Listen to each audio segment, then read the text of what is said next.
morning guys, and welcome back to the vlog.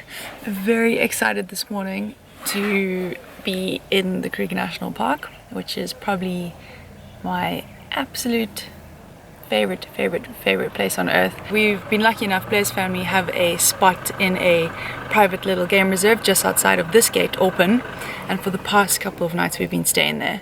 Last night we had an incredible sighting just before bed. We'd finished up dinner, we had a camera trap, we were going to put it outside, and as we walked out there was a massive lion drinking at the bird bath. So this is the footage that we got of it. He settled on a Sodic site just literally next to our bedroom and was roaring the entire night. So this is what we saw of him.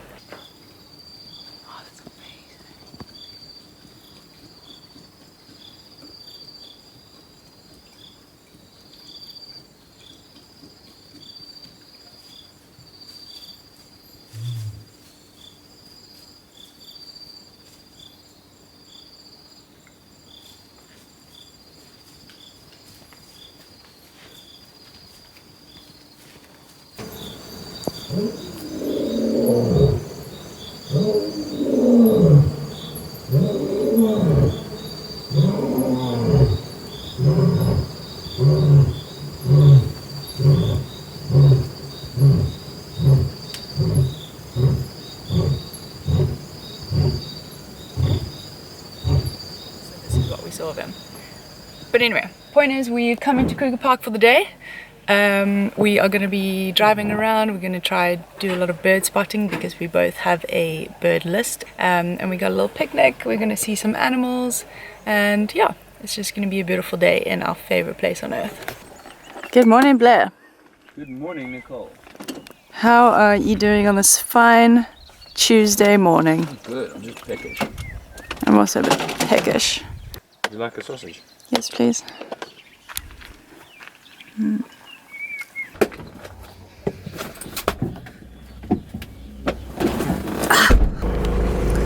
We've got a traffic jam up ahead, which can only mean one thing in the Kruger Park: a big cat. Or elephant, actually. But in this case, there is a whole pride of lion all chilling underneath this tree, literally a couple hundred meters from the camp.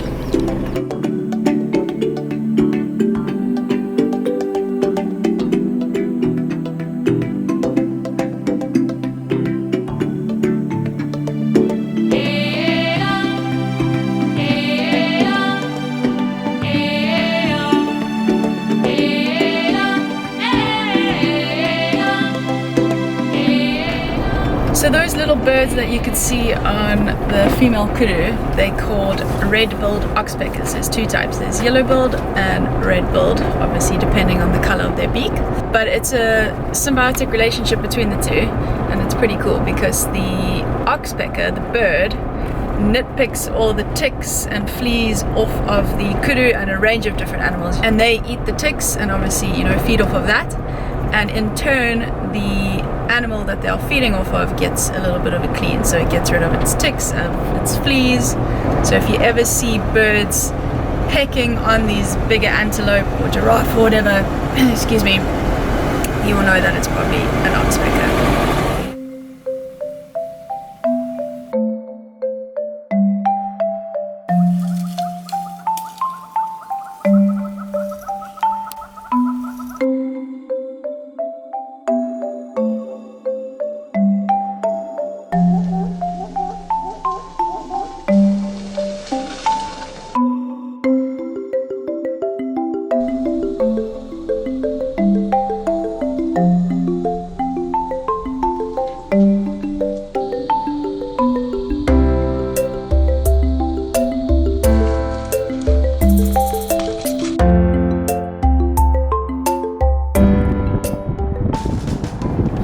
You will notice how dry and brown and almost like burnt this place looks at the moment.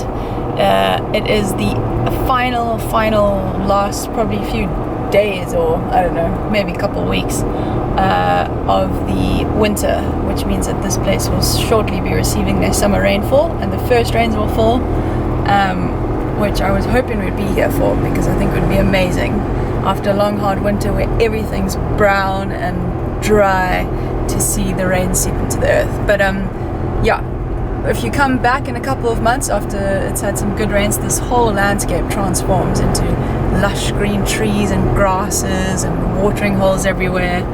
The good thing about coming in winter or towards the end of the dry season is that because there's little water around, a lot of game congregates at the watering holes. Like you saw, those lions were at the watering hole, which meant that the wildebeest and impala also obviously need to go drink. So it's easier to spot more game. One, because the vegetation is less dense and thick, so you can see for further, and two, because they do congregate usually around watering holes. But I don't know, I kind of like being here in the wet season when everything's green and it just feels happy. Yeah, there's so much life everywhere.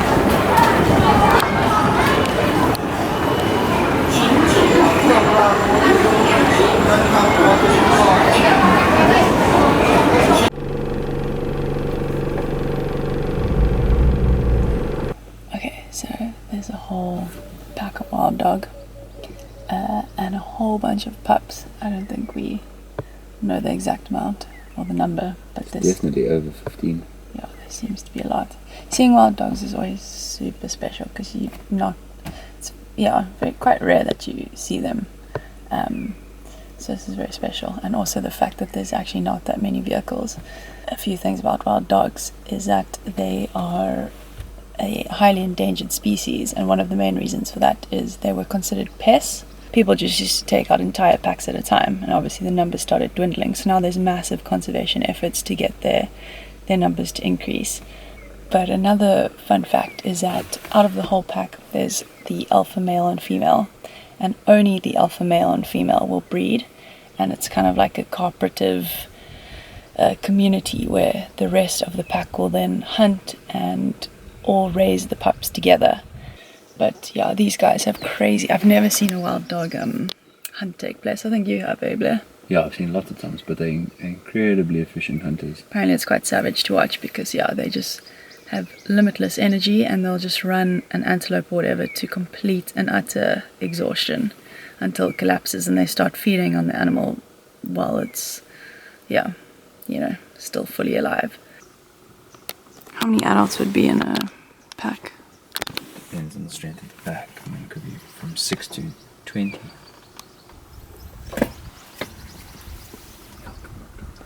Jeez, that's a big pack. Well, not a lot of these will survive. They've got incredibly high mortality rates. Due to what? Due to other predators, lion, leopard, hyena.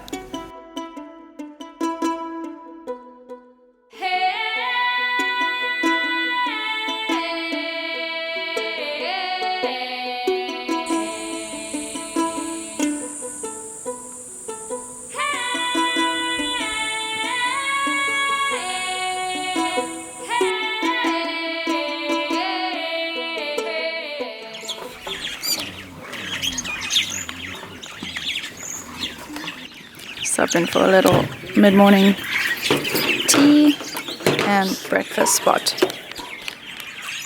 Not a bad view. Not a bad view. Just nice being in the park here. We're going to be heckling with a few starlings, yeah? Yeah, I imagine as soon as our food comes out, Yeah. swooping in. Don't even think about it, mate.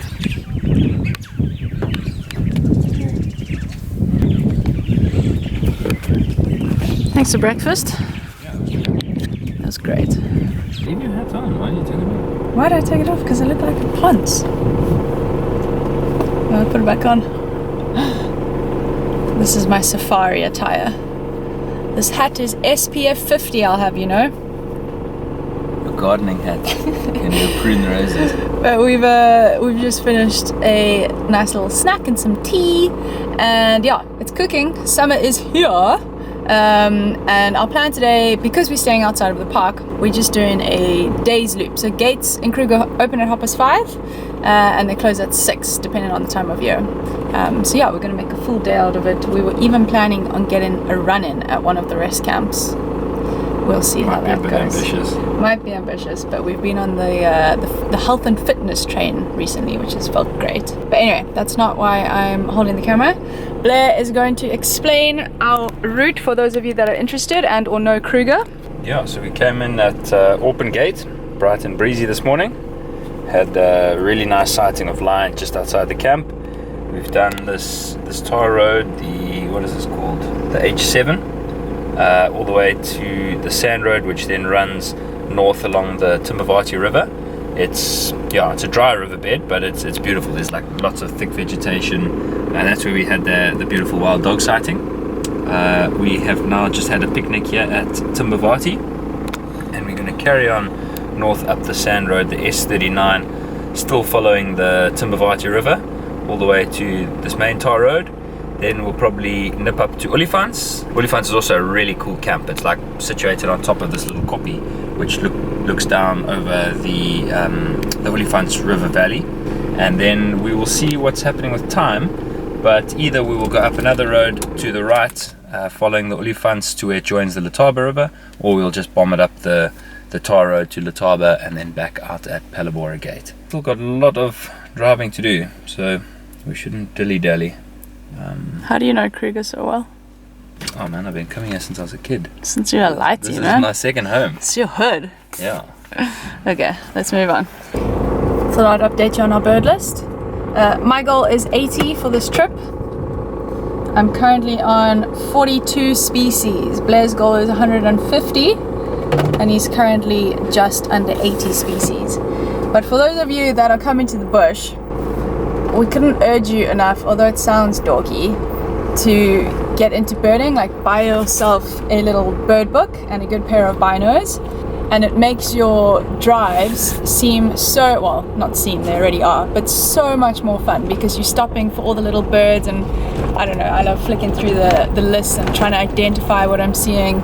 So it's satisfying ticking things off lists, but apart from that, it adds a whole nother element and dimension to your trip, instead of just going after, you know, the big game, which you don't always see. So yeah, would definitely encourage you guys who might be coming on a safari to get into birding. Dorky but cool. Like that cap Like this. on that hat.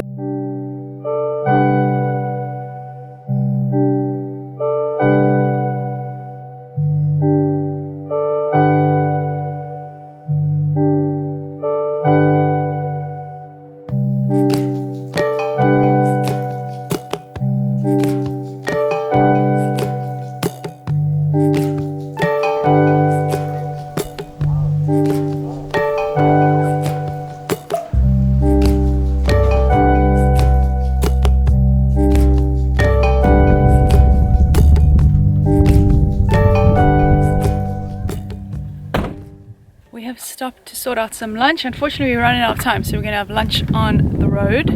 And this is a viewpoint. You're not allowed to get out in the Kruger National Park for obvious reasons. But yeah, this is a specific lookout point where one is allowed to, which is great.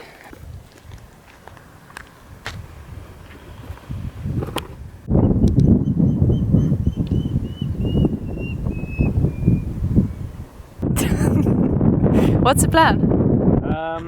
The plan is to have a meal on the go. Unfortunately, we've had really good sightings and we've taken our time over a lot of things, so we're running out of time, but we're going to have to put foot.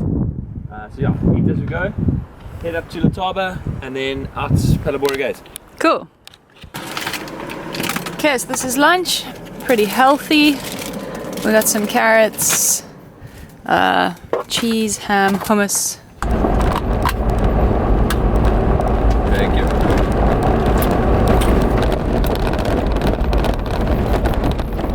No, sure.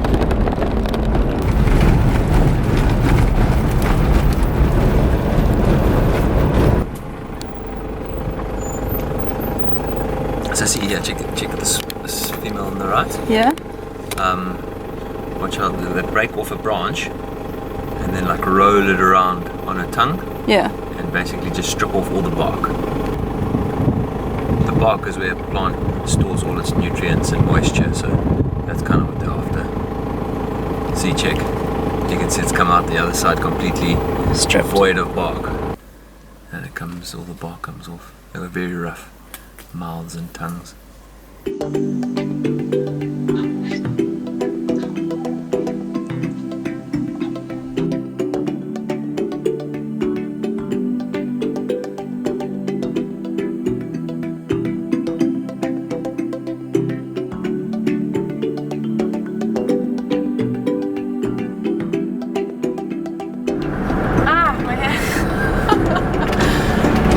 Your hair gets stuck out the window. Yeah. Okay, that is a wrap on our day in Kruger, the best place on earth. We are now exiting through Palaboa Gate. But yeah, anyway, amazing day, lots of incredible sightings. The wild dog, I think, was the cherry on top. And yeah, just a beautiful, beautiful day being back here. And also getting to grips back with the birds, the sunbirds, they're back, getting that list up. And yeah, for the next few days we are luckily going to be in Blair's family's bush house, which is in a private reserve just yonder. So very lucky to have that. And we'll be doing a little bit of exploring up a mountain called Marupskop, hopefully, fingers crossed. So yeah, we'll keep you guys posted, but for now, that's a wrap on this vlog. I hope you enjoyed seeing a little bit of Kruger National Park, and hopefully one day you guys can get to experience this Garden of Eden yourself. Where's the thing, Bobs? Traffic jam getting out.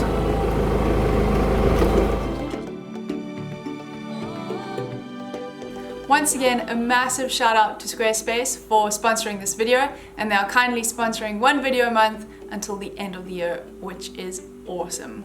For those of you that might not know what Squarespace is, it is your all-in-one platform offering websites, domains, online stores, and full analytics. I quickly want to share with you a few awesome product features that Squarespace has to offer. Some of these features include geotagging of your posts. It allows for cross-posting, so that means simultaneous posting across different platforms, be it Twitter, Facebook, or LinkedIn. On your post, there is also a social sharing button. Basically, this means that your audience or anyone who's reading your blog and perhaps wants to share it on their own platforms can simply click a button onto whatever platform they want to share it on, and this will automatically share it for them. So with Squarespace, you can see in-depth analytics such as your visits, your unique visits, your page views. This is extremely important as this allows you to understand and engage with your audience better. If you are interested, check out squarespace.com for a free trial. Once you're ready to launch, go to squarespace.com/Nicole Eddy to get 10% off of your first purchase of any domain or website. Cool guys, hope you enjoyed the video, and I look forward to the next one.